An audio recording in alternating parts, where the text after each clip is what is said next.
parezca mentira, hace bastante que no hablaba en el instituto. Quiero agradecer la presencia de todos los que han venido, y sobre todo, básicamente para las alumnas y los alumnos del instituto, hablar un poco de Néstor, para ubicarnos un poco en el tiempo y en el espacio y en la idea de lo que hoy tratamos de motorizar de aquí en adelante. Néstor Baqueoni, como ustedes saben, es un reconocido periodista que surgió aquí en Coronel Dorrego, es nacido acá y comenzó en la vieja LU26, hoy AM 1470, y bueno, pues con el tiempo fue con prepotencia de trabajo y con su gran capacidad, logrando un lugar importante en los medios de comunicación nacionales. Durante mucho tiempo fue corresponsal de W2 Radio Bahía Blanca en Buenos Aires y de la nueva provincia. Después comenzó su derrotero en otros medios como el diario La Razón. Vos andás corrigiéndome, Néstor, y si hay que agregar algo más. Logrando llegar a la pantalla de la televisión nacional con un programa que fue emblemático en la historia del periodismo argentino y ubicado sobre todo en la época que eran los años 90, como fue Edición Plus, inaugurando el periodismo de investigación en serio, no el que hoy parece tan proclive con muy pocos datos y pocos elementos a proliferar y se llama de investigación cuando en realidad es de pseudo investigación o investigación nada. Y después tuvo un hecho que creo que pocos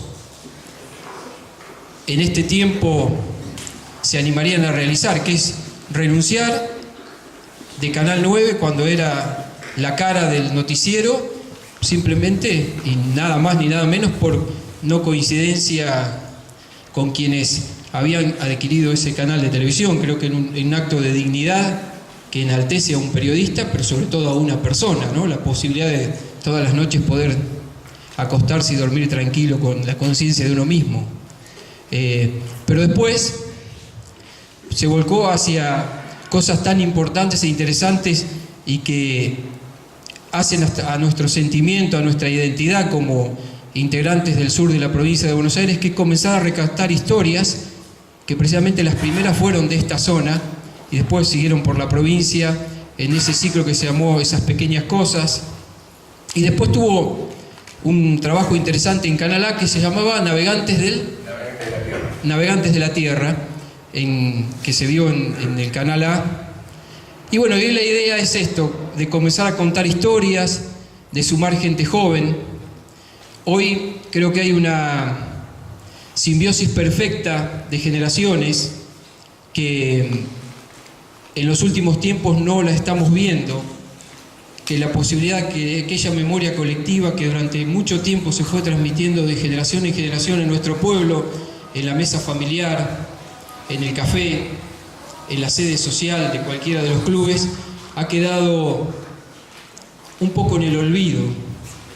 Y a veces los que nos criamos en otra época y cuando nombraban a determinadas personas del pueblo sabíamos por su nombre de pila quiénes eran y qué habían hecho y en qué habían contribuido a la historia de esta comunidad, hoy son prácticamente desconocidos por nuestros jóvenes, no por culpa de ellos, sino tal vez por culpa nuestra, que hemos bajado los brazos en la construcción de ese relato que es ni más ni menos que la memoria de un pueblo.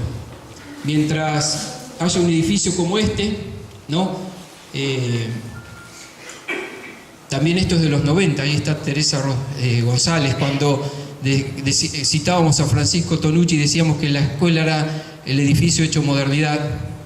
Era toda una representación de una identidad y de aquello que va en contra de todo lo que tiene que ver con el cortoplacismo, con aquello que quiere lo inmediato, que todo sea tan fugaz y todo sea tan rápido y tan efímero. Mientras haya empedrados, mientras haya un Poncho Pampa en Dorrego, mientras resuene, aunque sea levemente, alguna noche el pito del tren en esta zona, en este barrio emblemático que no sé si los chicos saben que este era el barrio de La Carbonilla, ¿no? Después convertido, no sé por qué, en barrio Centenario, pero la esencia, la historia comenzó acá, de este pueblo, ¿no? De los obreros ferroviarios que venían con toda una cultura inmensa en esta rica historia que tiene esta escuela, ¿no? Yo veo acá exalumnos de la Escuela 7 que nos orgullecemos, es un orgullo para nosotros que hoy estén presentes aquí. Por lo demás, bueno, a disfrutar, agradecer profundamente a Néstor por tener memoria, por tener identidad y por querer tanto a este pueblo como lo quiere él, porque él se fue siendo un adolescente, pero creo que no se fue nunca. Gracias.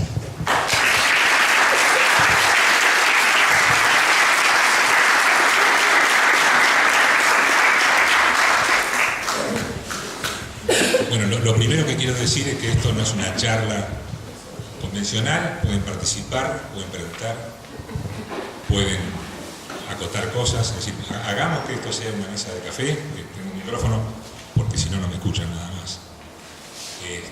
Bueno, venir a esta escuela a mí también me pesa. Yo no soy exalumno de esta escuela. Pero mi madre comenzó como docente en esta escuela. Y la biblioteca tiene una placa que lleva el nombre de mi madre.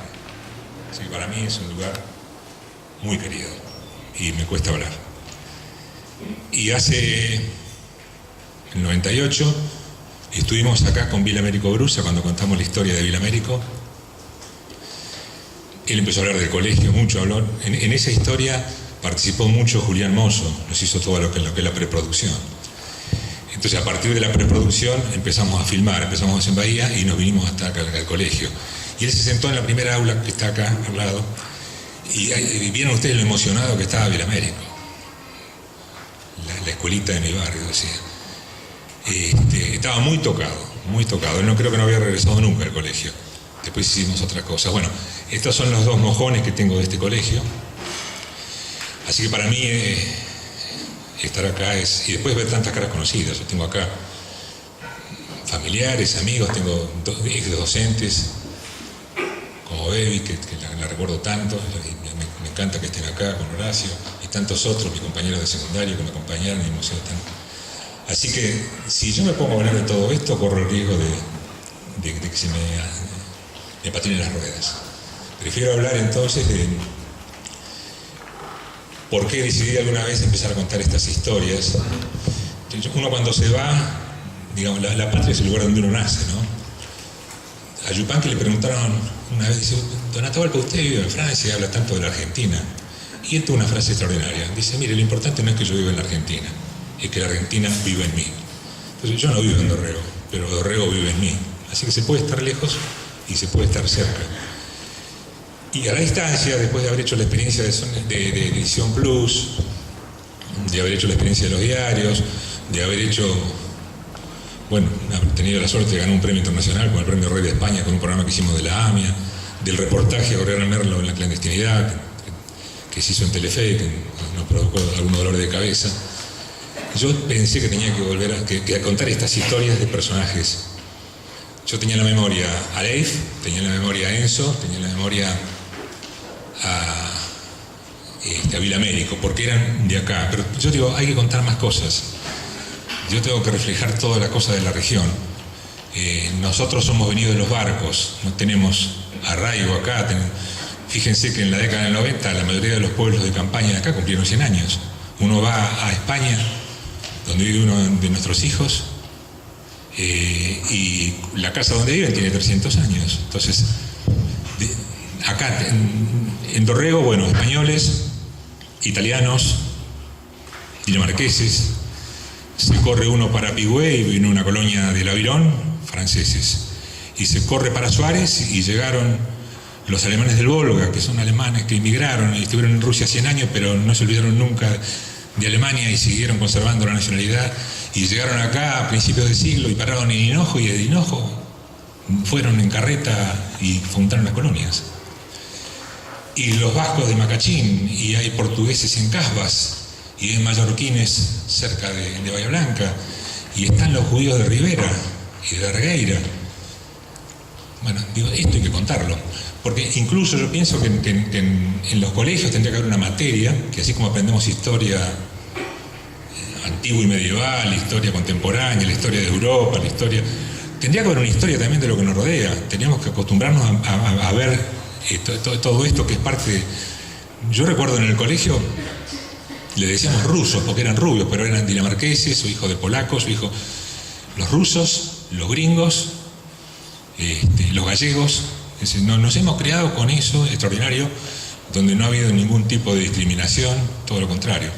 Entonces, a partir de ahí yo tenía la idea de hacer todas estas historias, empezar a contar de dónde venimos, que somos de los barcos pero tenemos arraigo, tenemos identidad. Y tuve la suerte de haber trabajado con chicos en Edición Plus, camarógrafos, productores, que, bueno, fueron creciendo, hoy son directores de cine, muchos de ellos. Por ejemplo, Esteban Sapir, de muchas de las películas del siglo Esas Pequeñas Cosas, de Esteban Sapir.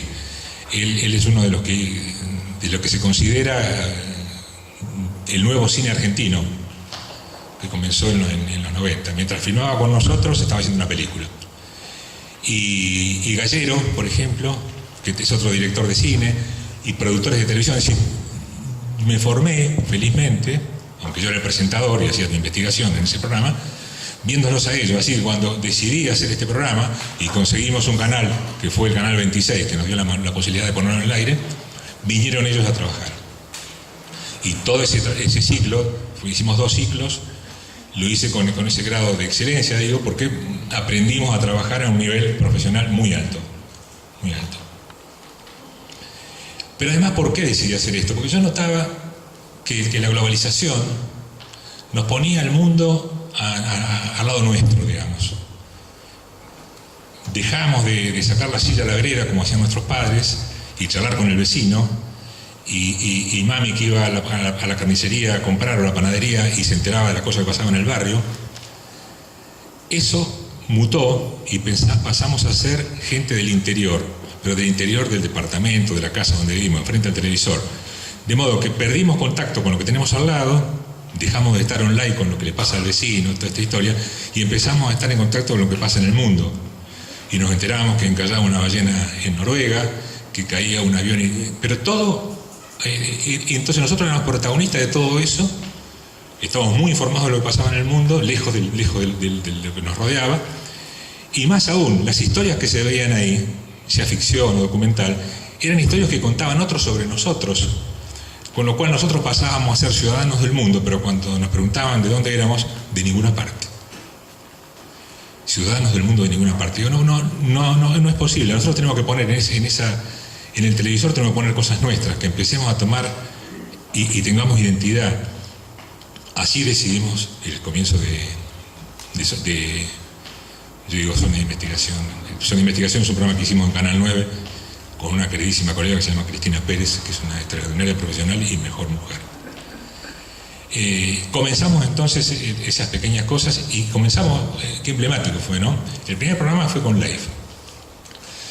Recuerdo que estábamos filmando en Montehermoso y fuimos en un paréntesis una noche a comer una pizza a Reboque, que es la que estaba abierto. Estaba Tinelli. Estaba sentado Leif y todos parecía que lo miraban a Leif, pero estaban mirando a Tinelli. Leif era un desconocido. Y yo le dije, y me acuerdo, estaba Juan Pablo Stier, que era el productor, le digo, mira, Leif, cuando vos estés ahí adentro y te vean ahí, la gente cuando venga acá y vos te sentés te va a mirar a vos. Y dicho y hecho.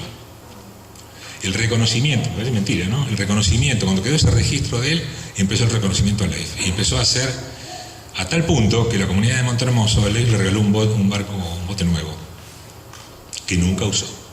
Él siguió siempre con él, que le tenía que sacar con el tarrito. Bueno, esas historias entonces nos fueron dando también una agilidad para hacerlas, porque yo me daba cuenta que cuando uno viene al interior y la gente no está acostumbrada a la cámara, sobre todo esas cámaras que eran grandes, en una máquina Betacam de última generación, pesa en el entrevistado y a veces se cohíbe. Entonces nosotros antes de empezar un programa comíamos un asado, charlábamos. Y llegó un momento que el entrevistado, me acuerdo, le dice, ¿cuándo vamos a filmar? No, ya se filmó.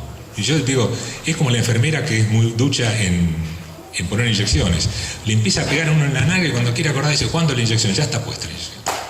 Entonces, esa es una buena enfermera. Yo creo que este tipo de programa, con estos personajes tan sensibles, que viven en su medio, es como sacarlos de ahí es como sacar un pescado del agua, se muere, un pez del agua.